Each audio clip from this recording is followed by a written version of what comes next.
ازيكم عاملين ايه؟ فيديو جديد على هبة شانل، يا رب دايما تكونوا بخير. النهارده هنعمل مع بعض وصفة نجريسكو حلوة قوي كده. هنشوف الطريقة مع بعض بطريقة اقتصادية كده مفيهاش مكونات كتير.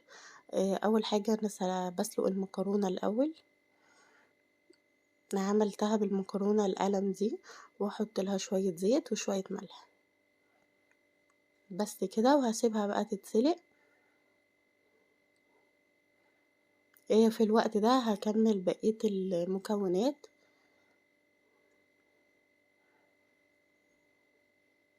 سبتها بقى على نار هادية براحتها وهغطيها. وفي حلة تانية هبدأ أعمل البشاميل اللي هو الصوص الأبيض يعني. حطيت شوية سمنة وهستناها كده تسيح كده كويس، وبعد كده هحط الدقيق الأبيض. أنا ما عيرتش بصراحة، يعني حطيت بالبركة بس هما الحمد لله جم بالظبط يعني. يعني يا دوبك كفوا. وهقلبه كده شوية، لقيته محتاج شوية سمنة تاني فحطيت حبة زيت، حوالي معلقتين كده اللي أنا حطيتهم. وهقلبه. هو طبعا باين لكم في الفيديو ان هو محتاج سمنة او زيت تاني، بس انا بصراحة مبحبش احط اكتر من كده عشان يعني متبقاش دسمة زيادة عن اللزوم، هي اصلا دسمة لوحدها. وحطيت بقى لبن، انا حطيت لتر لبن، حطيته بالتدريج كده. وهفضل اقلب، احط حبة حبة واقلب عشان ما تكلكعش مني.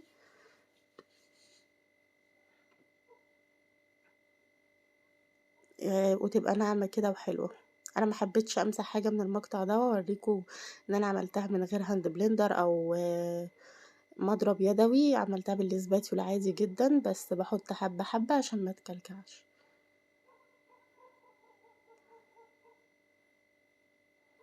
هنا هنلاقيها يعني شكلها كلكع شوية، هي مش كلكعت، هي تخنت قوي فكانت محتاجة لبن كتير. حطيت بقى شوية كتير عشان لقيتها تخنت قوي. وهقلب كده، هتبقى ترجع طرية تاني في دقيقة يعني. وحطيت ملح ابيض وفلفل اسود، وايدي فيها بقى ما سيبهاش خالص. وجوزة الطيب انا بحب ابشرها كده وقت الاستخدام بس بالمبشرة الصغيرة دي.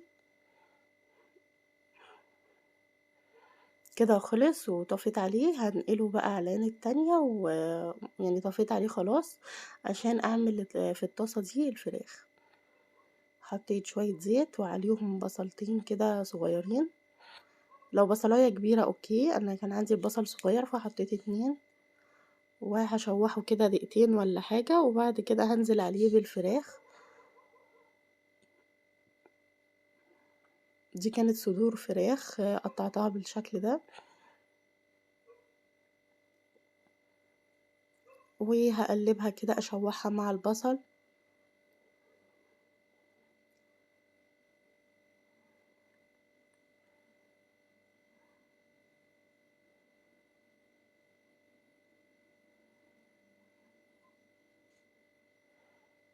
تمام، في الوقت ده هشوف بقى المكرونة بتاعتي.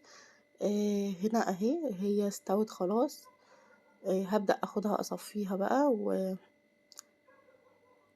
واحطها في الحلة تاني عشان لما اخلطهم على بعض في الحلة يعني. بس بقلب الفراخ كده، هي دخلت في بداية السوا بس مش كلها استوت لسه، اهي فيها ني وفيها مستوي. فهفضل اقلب فيها لحد ما تبقى بالشكل ده، وهحط عليها بقى فلفل الوان. انا كان بصراحة عندي احمر واخضر بس ما كانش عندي فلفل اصفر، فما حطيتش اصفر. المتوفر عندك يعني، كان عندي احمر واخضر بس. وهقلبهم كلهم مع بعض كده دقيقتين او 3 لحد بس ما الفلفل الاقيه دبل شوية وتشوح. هي كده كده الفراخ خلاص استوت.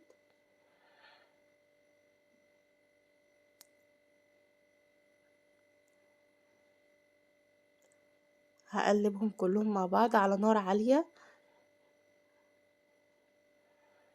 وهنا هبدأ احط التوابل، حطيت ملح وحطيت فلفل اسود وحطيت بابريكا وجنزبيل وكمون، بس كده. ما باحبش أكتر أوي في التوابل في الوصفة دي، علشان يعني يفضل أي توابل هاحطها هتغيّر في لون البشاميل، فأنا عايزة البشاميل يفضل لونه أبيض كده. دي المكرونة بعد ما صفيتها هاحط عليها بقى الفراخ.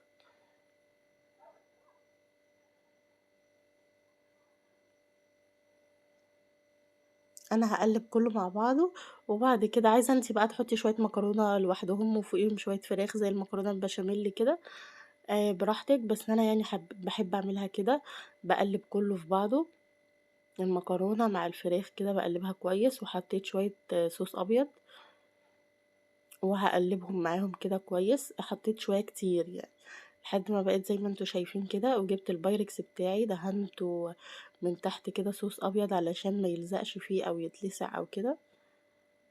وهابدأ أحط بقى المكرونة بتاعتي، أنا مقلّباها كويس في الفراخ مع المكرونة، فمش هاقلّب تاني، يعني حطيتها وهاسويها بالشكل ده كده. أنا باحب أسويها كده عشان البشاميل ما يدخلش، يعني ما باعمله طري، فمش عايزة إن هو يدخل جوّه المكرونة، يبقى واخد طبقة حلوة كده على الوش، فلازم أسويها يعني كده الأول، وهابدأ بقى أنزل بالبشاميل بتاعي. حطيت الجزء ده وهاسويهم، وبعد كده أحط شوية تاني في الأماكن اللي هاحس إن هي محتاجة تاني.